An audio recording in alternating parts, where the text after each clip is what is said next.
Bom dia, boa tarde, boa noite. Sou o professor Rafael Marinho. Vamos falar sobre arte e identidade.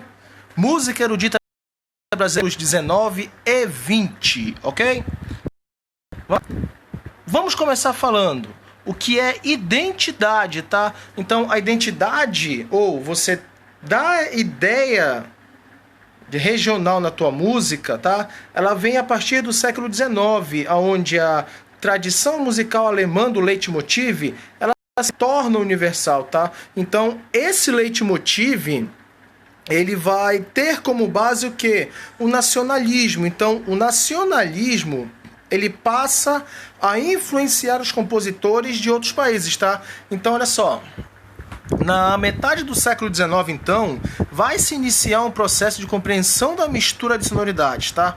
Então, é aí que você vai ter a questão da identidade, oriunda de diversas raízes culturais, na formação da música brasileira, tá? Aqui em específico da música brasileira. Você sabe que a música brasileira, não só a música, mas a cultura brasileira, ela vai se dar a partir de quê? Ela vai se dar a partir da miscigenação, da mistura do quê? Dos povos europeus, independente de ser português, espanhol, holandês, etc., com o africano que foi trazido à força, e o indígena, que aqui já morava, ok? Então, vamos lá. O processo de colonização, tá? No caso do Brasil, ele vai resultar numa múltipla e constituição étnica. Então, tu vai ter cafuso, mameluco, moreno, etc e tal, tá? Cada um negro com índio, negro com branco, indígena com branco e etc, tá? Muito bem. Então, olha só, o processo de colonização resultou na múltipla constituição étnica e cultural do nosso país. As culturas dos povos indígenas se uniram às culturas africanas e europeias, formando assim a estrutura diversa e singular da cultura brasileira, tá? Então, como eu falei para ti, toda a cultura brasileira ela vai estar pautada no europeu, no branco europeu e no indígena vermelho, ok? Muito bem, lá na página 55, lá no começo do capítulo 7, tá? Tem 3 perguntas, como sempre, ok? Então, o que vai acontecer? Eu te pedi uma vez, eu te pedi no capítulo anterior, somente alguns enviaram, tá? Todas as atividades que eu peço para você enviar estão valendo ponto, tá certo? Então, aqui eu também tenho mais 3 atividades, fora as atividades do capítulo. Então, vamos lá. As primeiras manifestações musicais brasileiras foram produzidas pela população nativa, formada por diversos povos indígenas. Você já apreciou alguma composição musical de origem indígena? Se sim, descreva suas percepções sobre a música apreciada. Galera, se tu não conheces nenhuma música indígena, Quarupi, tá? Quarupi, K-U-A-R-U-P. Dá uma olhada, que é uma dança cerimonial indígena, tá certo? Dá uma olhada e tu responde pra mim, tá? Segunda. Os instrumentos musicais trazidos pelos portugueses, piano, violão, violino, rabeca, entre outros, foram apropriados e usados pela população nativa. Você conhece algum deles? Caso sim, quais? Deixa só eu te dar uma dica. Para quem conhece, para quem já ouviu ou já participou da marujada, a marujada ela usa viola de rabeca, tá certo? Só uma dica. Em meados do século XIX, os compositores de música erudita passaram a priorizar a investigação e criação de uma música nacional que tivesse em sua estrutura elementos da Constituição Cultural Brasileira. Você, novamente, já apreciou uma música na qual pudesse identificar elementos da nossa cultura? Então, que música que você escuta hoje, independente de ser da rádio ou não, que você identifica, por exemplo, o povo paraense? Muito bem. Não quer falar do paraense? Ok.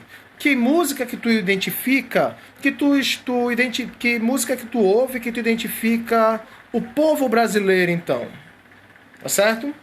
Nós temos uma época no ano que vai trabalhar, que vai mostrar isso. Tá certo? Nós temos um estado no Brasil que ele é o estado que foi criado e que o ano inteiro existe isso, tá? Fica a dica para vocês aí. Muito bem, então vamos continuar, galera. Essa ideia, então, da música brasileira, ela vai ser uma música de identidade. Mas pra gente falar dessa música de identidade, certo? Eu quero rapidinho, não tá no livro de vocês, eu quero rapidinho falar dessa música nacionalista em outros povos, que é para vocês entenderem, perdão, como é que esse povo, como é que o brasileiro, ele vai se pautar para criar a sua música nacionalista, ok? Vamos lá. Muito bem. O que é uma música nacionalista? Para que ela serve? Garanções retratando suas culturas nacionais de forma ou maneira artística. Então, um exemplo disso é o flamenco. Em qualquer lugar do mundo que você escutar o flamenco, a gente vai já dar uma olhada aqui ainda agora, ainda mais se você assiste La Casa de Papel, Vis-a-Vis, Elite, etc., tá? Lá na Netflix, você vai ter contato. Tu vai ter contato com esse povo europeu, com esse povo espanhol. E a música que caracteriza eles é o flamenco, tá? Então vamos lá, vamos escutar um pouquinho de nada.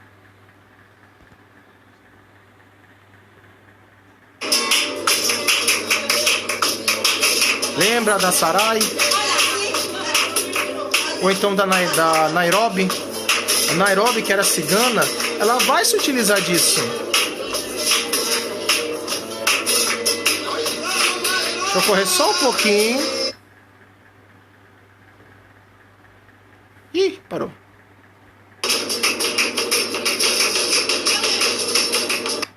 Então aqui, a dança, a música, a roupa deles, todas, vai representar a questão do flamenco. Para quem já viu Casa de Papel, tem uma parte lá no começo em que tá com o professor, não sei o que e tudo mais, ainda planejando o assalto, que mostra uma cena parecida com essa, tá? Muito bacana. Vamos lá, então. Tá bom, Flamengo? Os compositores nacionalistas no Brasil, então, que nós podemos citar, quem são? Carlos Gomes, Alberto Nepomuceno, que mais? A gente pode falar também do Heitor Villa-Lobos, certo? Que mais pra frente a gente quer falar em específico dele, tá bom? Então, bora ouvir aqui rapidinho. Bora ouvir. No Brasil, esses compositores nacionalistas que quase ninguém conhece, certo? E Heitor Villa-Lobos. Vamos lá. Ouçam comigo. Considerada a primeira ópera cantada em português, Artemis foi escrita em 1898 por Alberto Nepomuceno. Para celebrar o aniversário de 150 anos do compositor, o Teatro São Pedro, em São Paulo, remontou o espetáculo. A direção cênica ficou... É uma matéria antiga, tá? Que fala da primeira... Bufa, ou seja, é totalmente cantada, é totalmente falada em português, ok? Então, bora curtir isso aqui. A cargo do Roberto Alvim.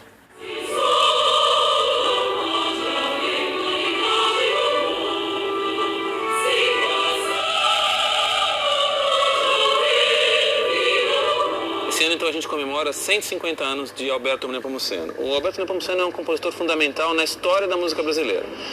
A gente considera a pessoa que começou o nacionalismo brasileiro, a ideia de que a gente deveria ter na música erudita um trabalho que levasse em consideração a tradição popular, da música popular brasileira, as nossas raízes, junto com a tradição europeia.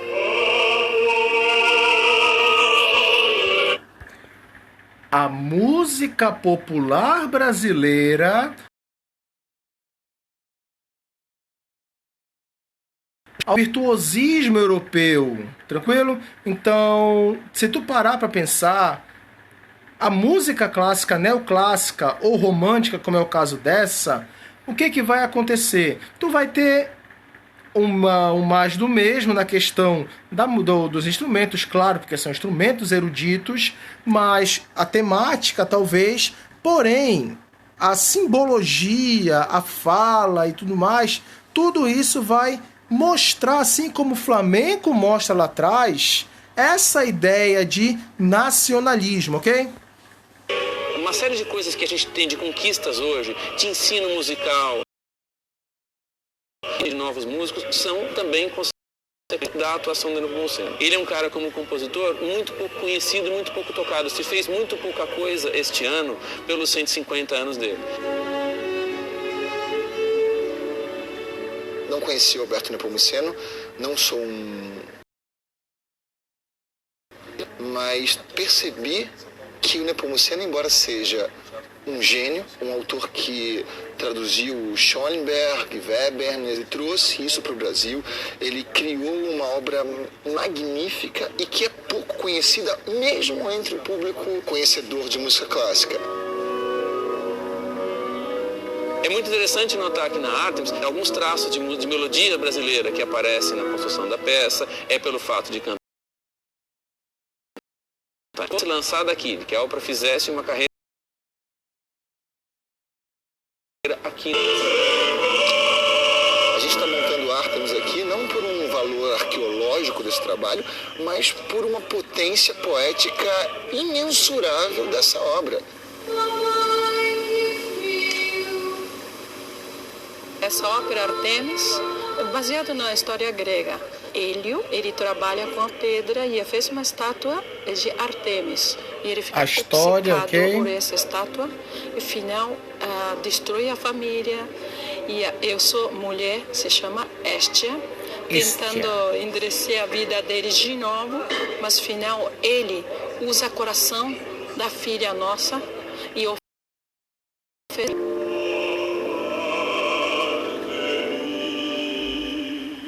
Este é uma mulher, eu acho que é comum. Na época que a obra foi escrita, mulheres não tinham posição, ou seja, não tinha trabalho. Todo mundo era ama de casa, né? Donas de casa, cuidava, assim, crianças, cuidava a casa.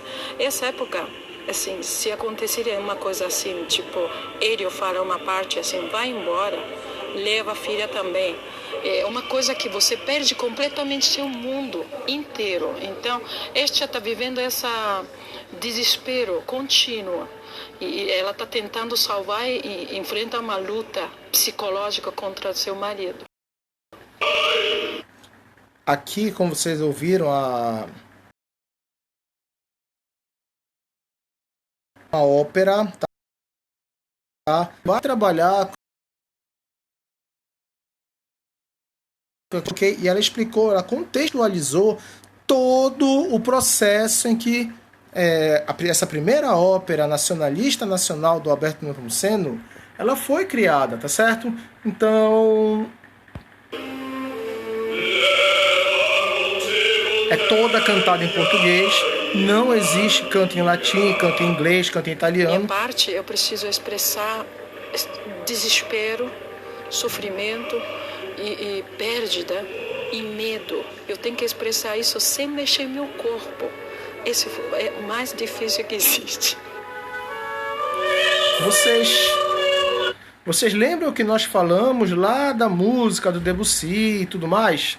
Pois então, aqui ele também vai estar utilizando dessa forma de trabalhar não usual, como ela falou. Eu tenho que mostrar, eu tenho que ter essa ideia de mostrar desespero sem mexer o corpo, ou seja, apenas com a minha face, ok? Então, a partir disso, é que ela vai criando o personagem, ok?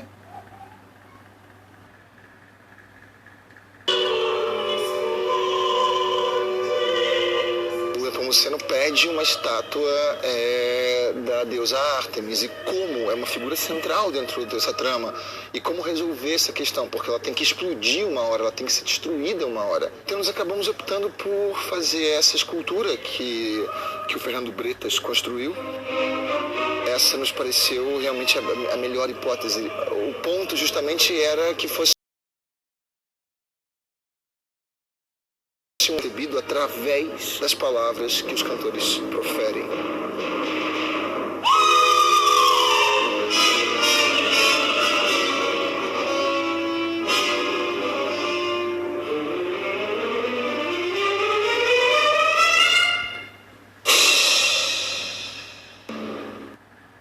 Bonito, né? Então, aqui é que você vê a primeira obra genuinamente nacional, a primeira ópera nacional. Ninguém conhece, pouquíssimos conhecem, tá? Então, agora, vamos ao próximo, tá? Villa Lobos. Villa Lobos, ele já toda semana de 22 e tudo mais, e ele já, tá? Então aqui, por exemplo, escutem.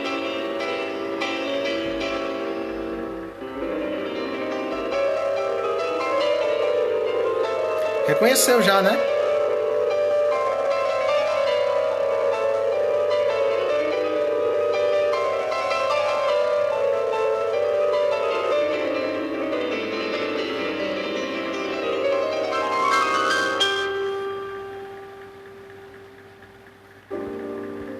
Reconheceste a música? Eu acho que sim, né? O cravo brigou com a rosa. Qual é a primeira característica da música nacionalista? É eu pegar todo esse arcabouço regional, aí vem a música folclórica, e aliar isso aqui, a ideia de eruditicidade, de música erudita, ok? Então aqui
ok, então vamos lá.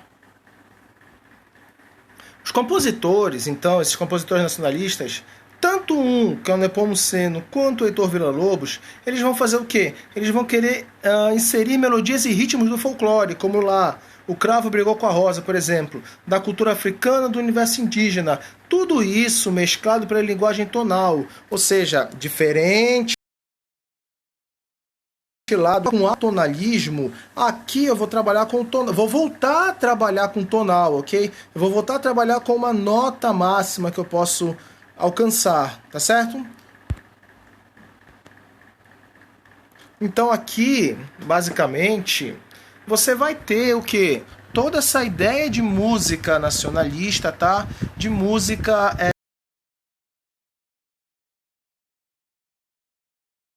Agora, deixa eu falar um pouquinho contigo sobre o Villa-Lobos, tá? Então, o Villa-Lobos, como a gente viu, ele vai trabalhar a mistura do erudito e do popular, como eu falei ainda agora, tá? Então, assim, a trajetória do nacionalismo, ele vai ter o quê? Vai ter o início no século XIX, como a gente já sabe, ok?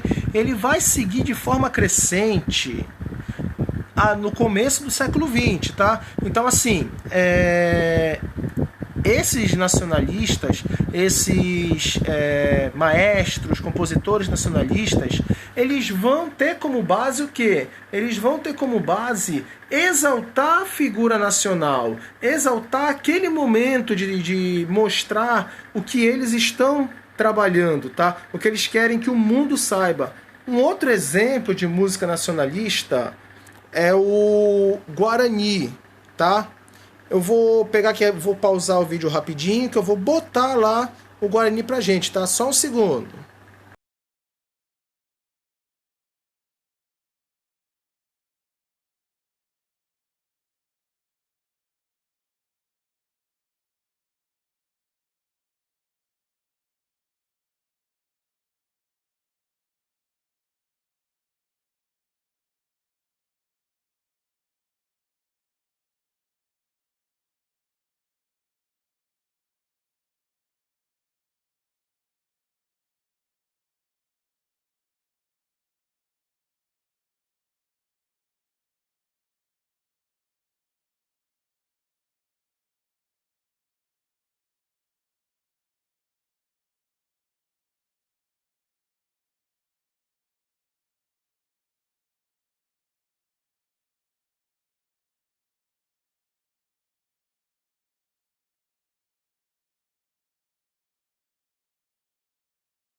Bom, voltando então, essa ideia também de nacionalismo, como eu estava comentando com vocês, tá? Ela vai se dar lá na Voz do Brasil, tá? Então apenas ouçam, é rapidinho, só tem alguns segundos.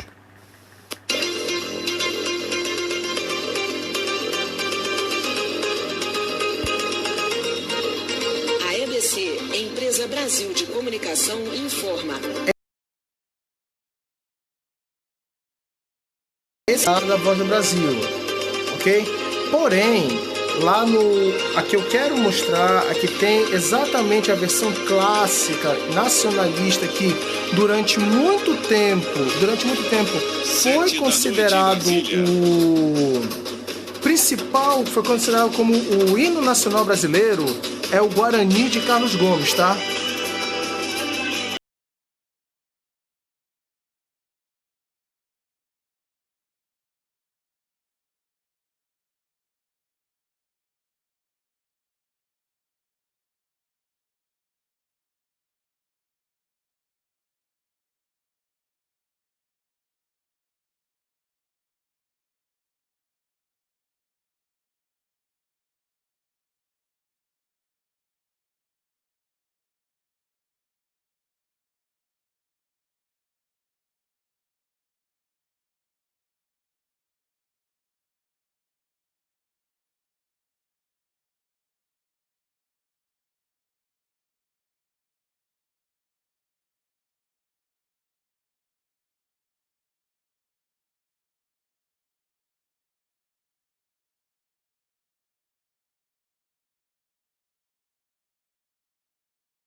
que é esse bem aqui, ó. Essa é a versão original. Escutem. Boa noite. Em Brasília, 19 horas.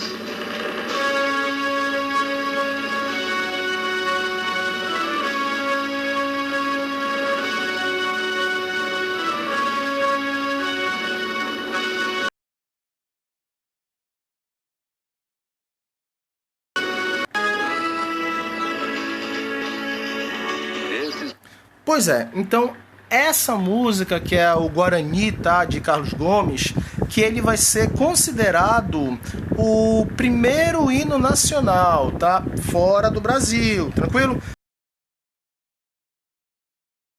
Lobos, então, o Villa-Lobos, ele não vai seguir a ideia do romantismo, tá?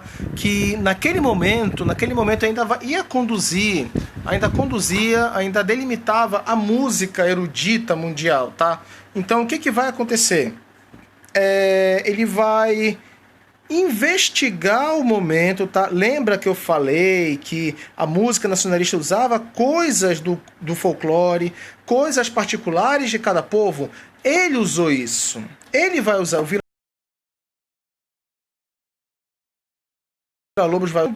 ele não considera a música folclórica e popular como elemento excêntrico, tá? Ele vai considerar essa música folclórica como uma composição que, através dos estudos dele, vai possibilitar vai possibilitar que o músico que escute aprenda a sonoridade, aprenda toda essa ideia, toda a gama daquele país, ok? Então, olha só, o Balé Amazonas, por exemplo, lá de 17, é um marco na obra do Villa-Lobos. Por quê? Porque ele vai adotar uma concepção estética por tratar o nacionalismo de forma que vai apresentar o quê? Um primitivismo. Ele vai utilizar elementos e instrumentos dos próprios indígenas para quê? Para trabalhar a composição. Ela vai apresentar esse primitivismo, revelar ou da floresta tropical, tá certo? Aqui você vai ter um elemento da música barroca, que são os chamados afetos, tranquilo? Então, olha só, a música, ela vai ser arrebatadora, engendrada, formada no íntimo da floresta, transformando a natureza sonora em erudita, popular e selvagem, tá? Então ele vai misturar instrumentos eruditos com instrumentos do cotidiano e instrumentos indígenas dentro daquela música para trabalhar. Vocês querem um exemplo? Deixa eu buscar aqui, ou então melhor ainda, procurem Belém, Pará, Brasil, do Mosaico de Ravenna, tá? Belém nacionalista, apesar de você trabalhar o quê? Uma ironia com relação, tá? Então, o que vai acontecer? Deixa eu procurar aqui pra gente. Rapidinho, tá? Então, deixa eu pegar aqui.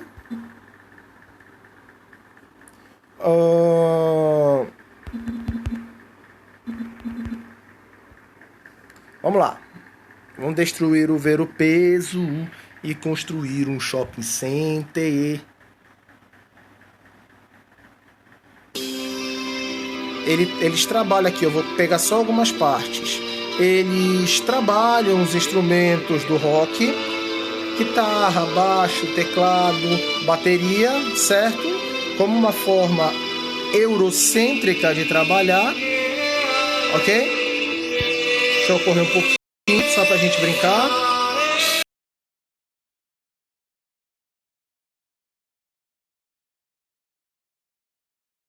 Pra Hollywood. Muito bem. Aqui então você tem a música europeia. No final, escutem. O carimbó. Os instrumentos do carimbó. A sonoridade do carimbó. Tá certo? Então aqui você vai ter toda essa ideia de nacionalismo. Na verdade, aqui você não vai ter nacionalismo. Aqui você vai ter algo ainda maior, que é o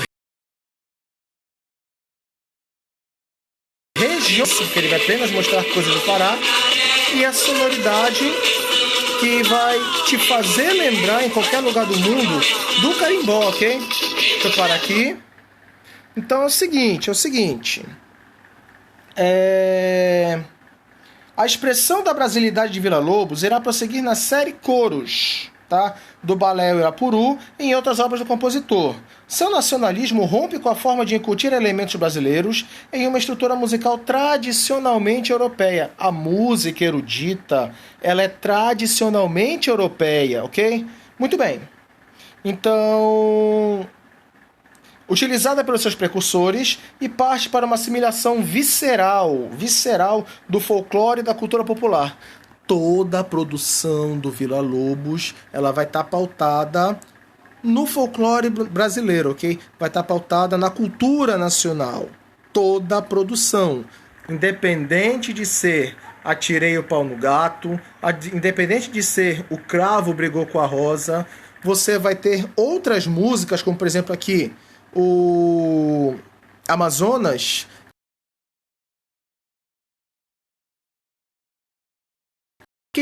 Muito bem. Então, aqui nós encerramos a aula, ok?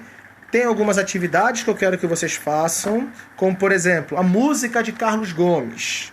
As composições de Carlos Gomes têm elaborada estrutura melódica e construção minuciosa da orquestração e do canto. Na ópera O Guarani, de forma inédita, há o predomínio dos instrumentos de bocal sopros, revelando o conhecimento de Gomes sobre as manifestações populares.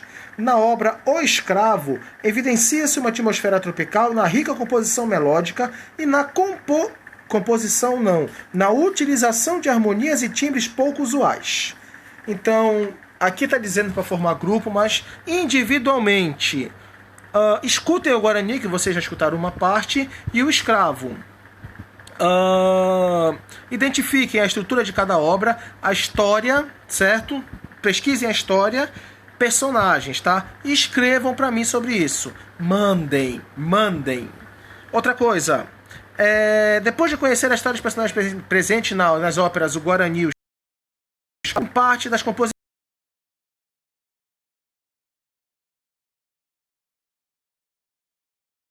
observando a melodia e as sensações despertadas pela música.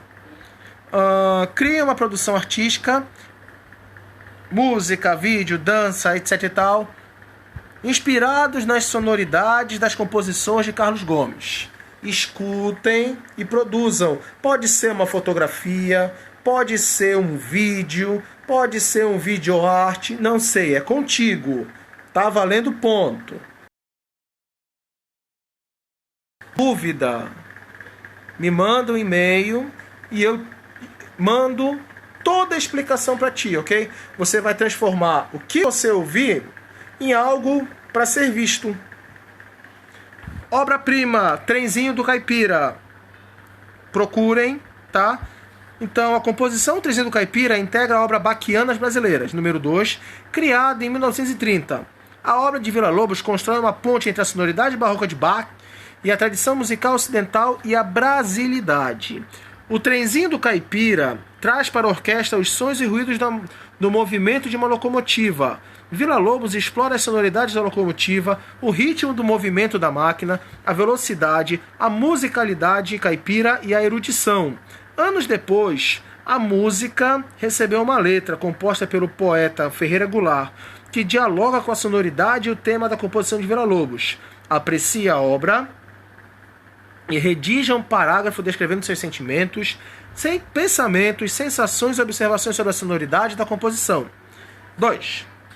A composição Trenzinho do Caipira apresenta uma possibilidade de uso de ruídos e pesquisas sonoras, que convergem para a criação de uma música na qual ouvimos e imaginamos a trajetória de um trem pelas paisagens brasileiras, e inspirando som musical que tenha o trem, seu caminho, suas alterações de velocidade e seu movimento como paisagem sonora. Você pode fazer um vídeo, uma pequena animação, utilizando sons que você pode conseguir aí ao teu redor, para criar essa sonoridade do trem passando pela montanha, pelo trilho, sei lá. Tranquilo? Te desafio. Valendo ponto. De leitura dinâmica. A cultura popular em Vila Lobos. Tu vai ler o texto e tu vai comentar relacionado com os estudos feitos sobre Vila Lobos e as características da brasilidade de suas composições. E para finalizar, você tem o checagem, onde na primeira você vai trabalhar VOF sobre a formação da música brasileira, certo? Como é que a música brasileira nacionalista ela se forma. Depois, fala sobre Carlos Gomes. Algumas características de Carlos Gomes Amazonas, tá? Então, vocês vão escutar um trecho dele, procurem, e vão falar sobre a sonoridade, a melodia, a atmosfera, etc. e tudo mais, tá? O que você sente ao ouvir isso? Sua vez. Falar um pouquinho pesquisem sobre a Semana de Arte Moderna, ok? Por segundo, tem uma por do Vila Lobos, então observe atentamente a imagem, imagine quais são os sons que fazem parte desse ambiente. Liste as sonoridades que você imaginou para a paisagem. Letra B. Com base na sua proposição de sons, experimente criar, usando seu corpo, objetos, arquivos de áudio com sons da natureza e instrumentos disponíveis, uma ambientação sonora para a paisagem apreciada. Registre o seu áudio e da sua improvisação e mande para mim. Tá certo? Que vou fazer uma live com vocês para mostrar todos os trabalhos. Tranquilo? Então, aqui nós encerramos a nossa aula.